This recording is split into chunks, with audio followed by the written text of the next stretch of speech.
What's up everyone, Nick from ResoNix Sound Solutions here, and before we get into this video, I'm going to show you one of our very useful products. This one is going to be ResoNix Fiber Mat. ResoNix Fiber Mat is an automotive sound absorber that's fiber-based. This is something relatively new to the market that is going to be very helpful, very budget-friendly to help, one, reduce noise while driving, and two, help improve sound systems. It can be used virtually anywhere in an interior where you have space. Car doors, headliners, wheel wells, rear decks, interior firewalls, A, B, and C pillars, pretty much anywhere you have open space. This is going to help absorb sound that is entering from those areas. Features a peel and stick adhesive for easy installation. It's very easy to cut, very durable, no longer falls apart like the old version. I like to use it indoors especially because not only is it going to act as a sound absorber, it's also going to be an excellent decoupler that helps prevent panel-on-panel vibration. Not only do we have this version, but we also have the Fiber Mat Silver, which is a very similar product. It's the same material, but it features an aluminized face. This helps act as a radiant heat barrier. This is perfect for exterior firewalls and under hoods. Actually, the video we're going to get into is on the car featured in this exact photo. That being said, thanks for watching, and let's get into it. Hey everyone, Nick from ResoNix Sound Solutions here again with another spotlight video at Luke Ouellette's Fall 2024 get-together. And this is a spotlight on someone I've done in the past, actually a year ago, I think a year ago to like this week or a year ago to next week at last year's finals. We have Pearce, yeah, with your Dodge Charger. So Chris, we saw this car already last year. Why am I doing a video on you again? Because I spent 8 months last year rebuilding it. What did you do? It looks like almost nothing. No, I'm kidding. So why don't we talk about it? We still have the same really cool like clamshell style infinite baffle enclosure going on here. This is like the same style here, but there's definitely some different things going on down here. Why don't we talk about it? I rebuilt the amp rack to fit a larger Zapco 6-channel and got it centered up in the center of the, lined up with the trunk. Okay, last year it was off to the left a little? Last year it was offset because the factory battery was so large it's in the whole corner. But with the factory battery over there, I almost could not fix this the 6-channel. So I cut out the entire spare tire well because it's the only way to do it, and welded in a brand new flat tub for flat bottom, so gained a bunch of extra room, and then redid the batteries with new slimmer ones in the back. Oh, okay. So you have a pair of excess powers back there, it looks like? Yeah, I have them parallel together to be about equivalent to the original factory battery, and now it gives me more space to move stuff left and right. Cool. So, anything else, like, has anything else changed back here aside from like the entire construction of it? Or, you know, what was, maybe, I guess, like, what was like the design intent here? Was there any, or it's like just a matter of fitting more in a more reasonable way? It was a matter of fitting more, mainly just the length of that 6-channel. I'd have a picture of it buried somewhere. It wouldn't even fit inside the amp rack I had originally. So I gained a lot of depth from the way the spare tire well is, you know, sinks lower in the front. I think I have a measurement of 5 inches of difference just in the floor height. Oh wow! So does it stick It down, doesn't or? stick down any further. Oh yeah, look, it doesn't. Than the bumper. Look at that. So it's like if you were bottoming out, it's like you're bottoming out the car anyway. Yeah. So it's the same height from the bottom. It's just regained all the lost space. I've Cool. got some pictures in the build logs of the all right. in between the two. So I think, you know, so let's talk about your trunk a little bit. Was there anything that you learned in like previous years that helped you, you know, do this in a different way or a better way or a more efficient way? You know, over the years, just like, did anything come up that you're like, no, I'm not doing it this way? Like, what really prompted like this exact type of thing? It's almost the same exact layout with how I had the stepped amps. Mm-hmm. So I kept it the same, shrunk them in, fit another 4-channel down in there. The welding was pretty cool, being able to just cut the whole thing out, and I had real nice clean lines around the frame rail, so I was able to weld in a really nice flat tub. All right. I wanted to go a little bit overboard on the fabrication with that, and I was really happy. Overboard just for the sake of overboard? Yeah, when you got a grinder in your hand, everything's a piece of metal that can be removed. Anything different about the subs, or those stayed the same? That sub box is the only thing that did not come out of the car in the entire 8 months. That stayed the exact same, just different trim panels around it. Oh, wow. But the sub stayed in. Everything else in the car was pulled out. I have a nice little question for you now that I'm looking. How are those RCAs treating you? Those RCA cables, the ResoNix solderless ones, were fantastic. They've been in there for 6 months now, probably. I've never had a single issue. None of the screws come loose. They were really nice to make custom length because every one of those is routed in underneath. I was very surprised because I like soldering cables just because I enjoy soldering and have a nice setup for it. But I was very, very, very impressed with how easily those went together and worked really well. So one last detail before we move inside. I notice you have a certain shape around the panel that holds up the processor. Why don't you tell us about that? I wanted just something a little bit for creative points. I figured state of Ohio was a pretty decent square shape that I can mount a processor to. So if you look really close, you can kind of see the outline. I got trimmed out in some LEDs just to put a little style in here. Cool. So it's just hometown representing. Hometown. Cool. I know nobody cares for Ohio, even us Ohioans, but at least you know where I'm from. You guys got nothing but fields and fentanyl, right? That is 100% correct. All right, let's hop in. Has anything changed, like in the back seat area? In the back seat, no, that's identical to last time. That's the only thing that's not changed. All right. So why don't you hop over there, and we will get in. All right. So first things first, I think you had these last year, these little block-off They're just things. block-off plates for the stock speakers. So, but the dashboard is totally different. Well, the dashboard top is totally different. Yes. I see you have different tweeters as well. You have these, covers up here.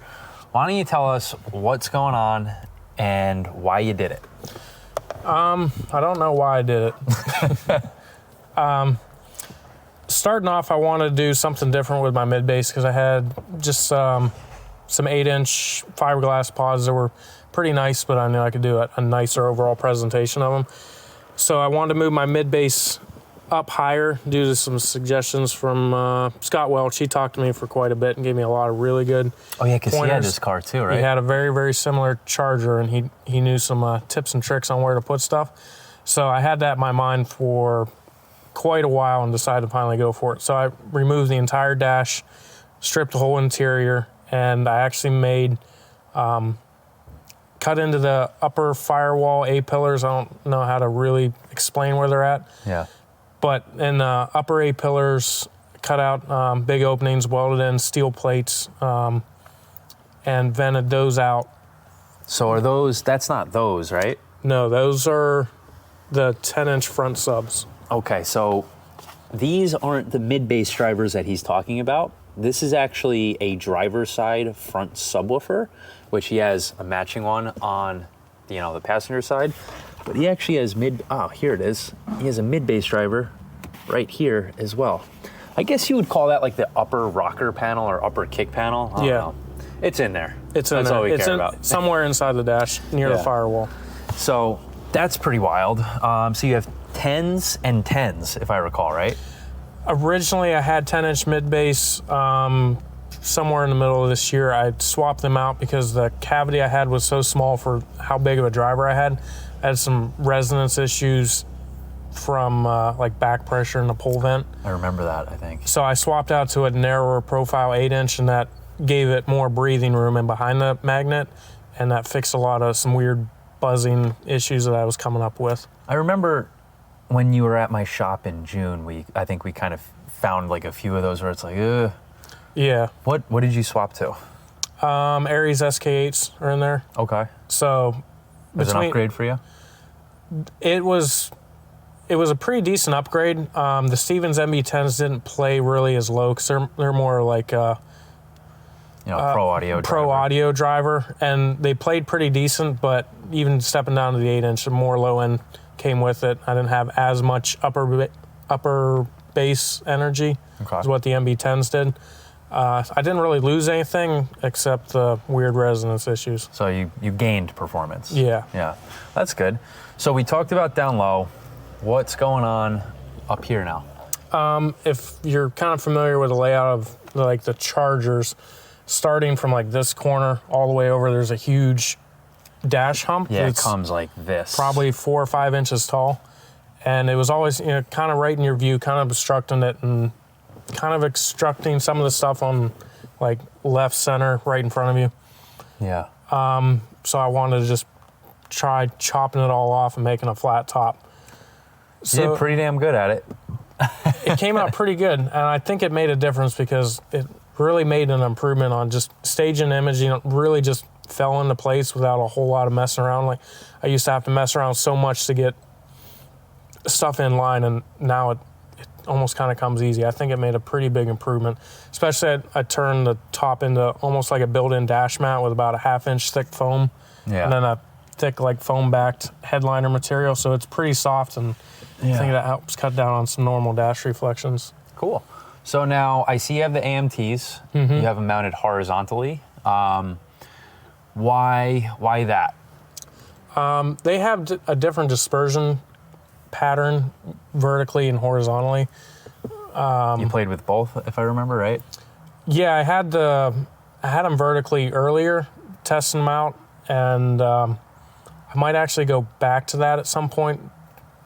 They're, with the shape of the A-pillar, to get them higher up, they had to get closer and closer to, and I like to sink them back a little bit more. So I might experiment with the location. I might make a new A-pillar. But they've been working really good. They have a very direct... polar response. Yeah, that's what you can see. The passenger side is so much more... Yeah, this is angled right at me, and that one is also angled right at me. Yeah, they're about as on axis as I could get them. Yeah, on axis to the, it's not that they're symmetrical in the car, they're just both pointing at the listener. Which has pros and cons, mostly pros in my experience, especially when you're using a driver that's more directional as opposed to omnidirectional. So last thing, I guess, that is left over up here. What is going on up here? This looks pretty neat. Behind that is the mid-range. Since I put the mid-bass so much higher up into the dash area, it's almost directly underneath where the mid-range normally sits. So I wanted to do a sealed enclosure to keep any back wave interference. So the mid-bass wasn't affecting the back of the cone. So I built fiberglass sealed enclosures. I never measured them, but they're as big as I could fit in there, and I actually cut out some of the solid ductwork, made flexible ductwork to reroute it to keep the side vents working. And also with the dash top, I put a lot of effort into keeping the dash top airbag intact. Keep safety up. So this is still daily drivable. It is daily drivable.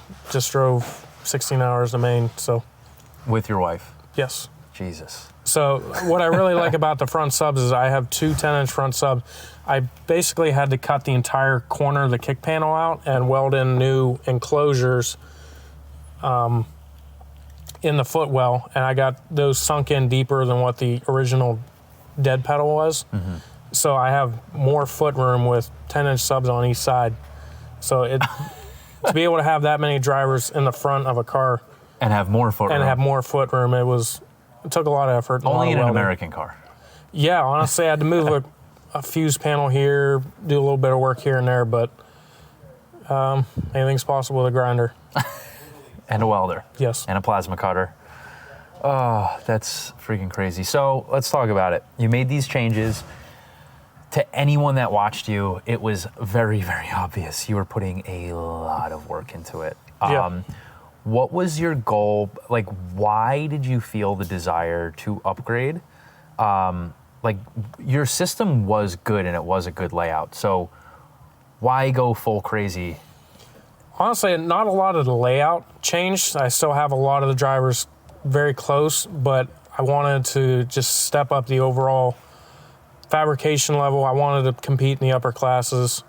So I wanted to put more effort in than most people are willing to do, just as personal pride, It's what I enjoy doing. Yeah. Yeah. I like fabricating, so. You must have enjoyed it. Otherwise, that would have been a hell of an 8 months.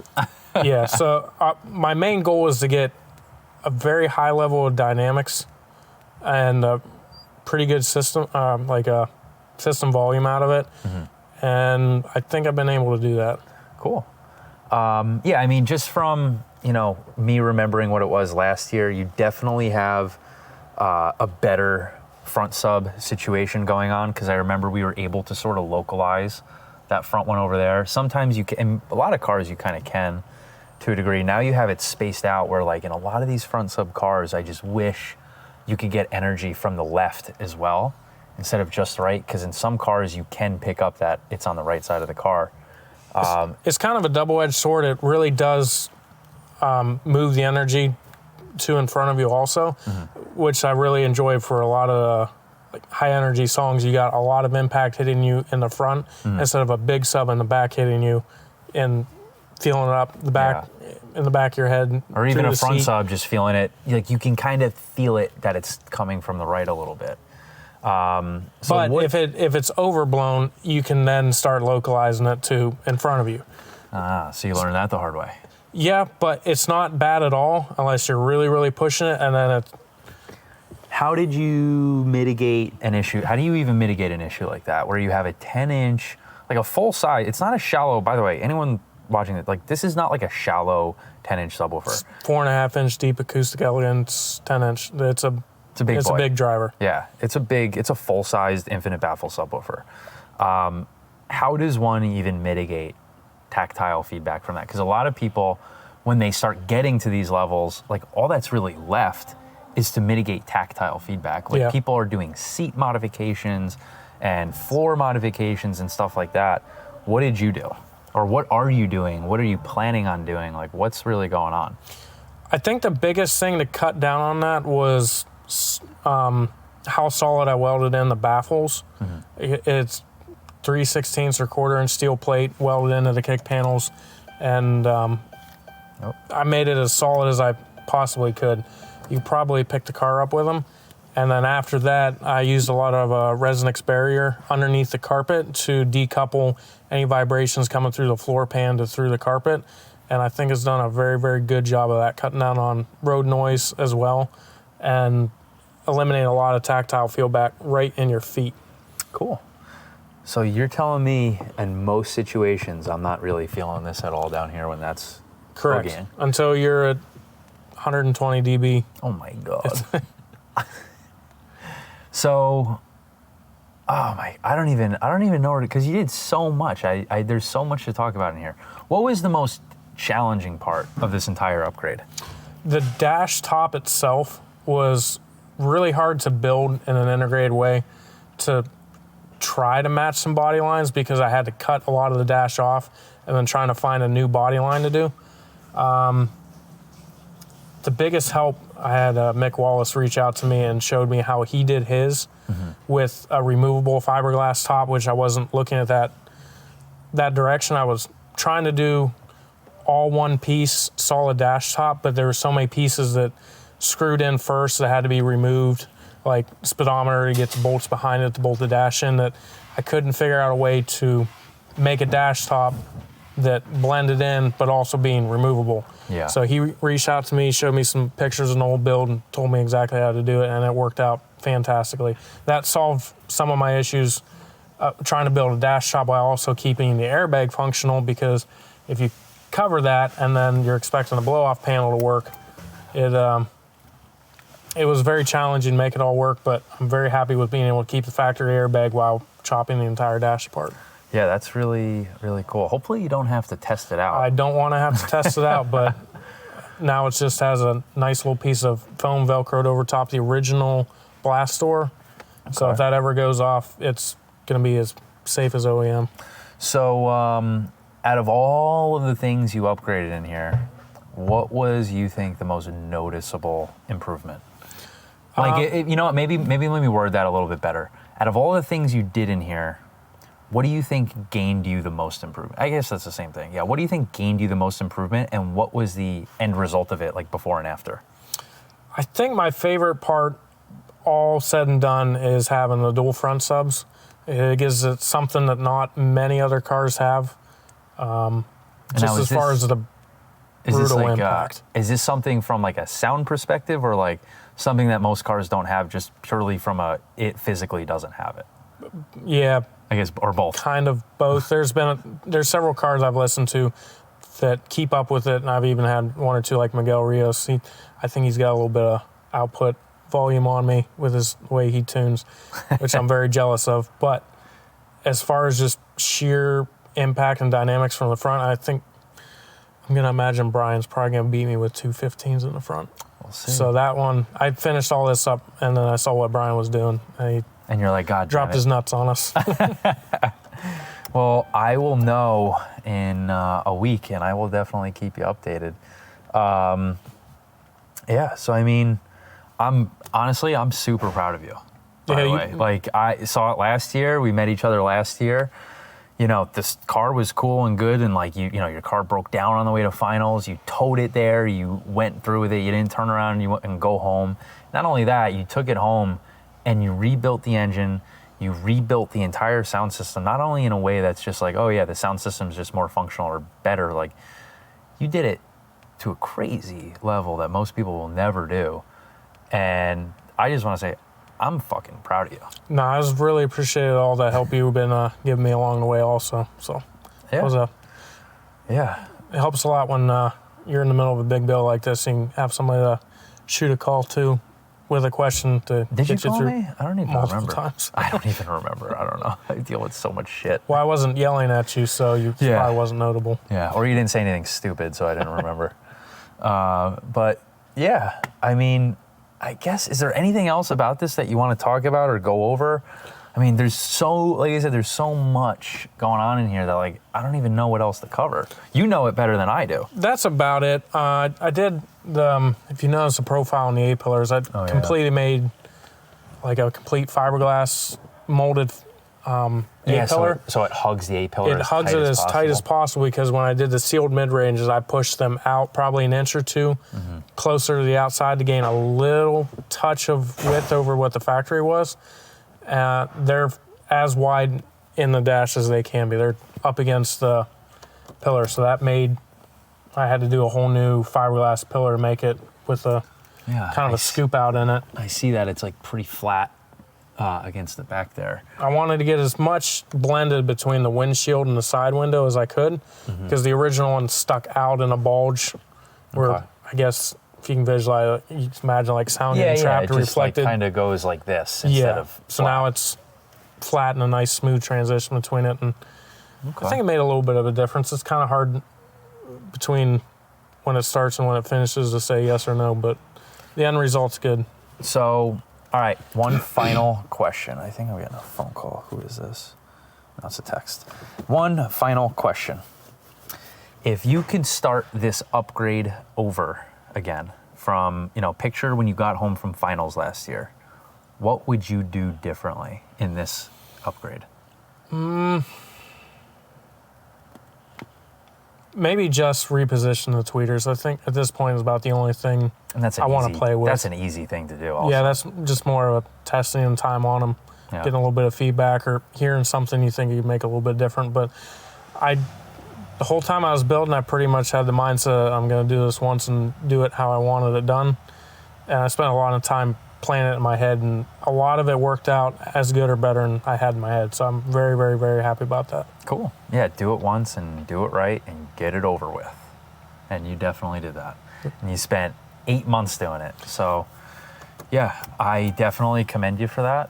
It's so cool to see it done. Because like a lot of us were watching like, oh my God, is this guy gonna fucking finish this thing? Like, this is crazy. And sure enough, you're done. You're here, all the way from Ohio, all the way up to Maine. I guess you came here instead of going to finals this year?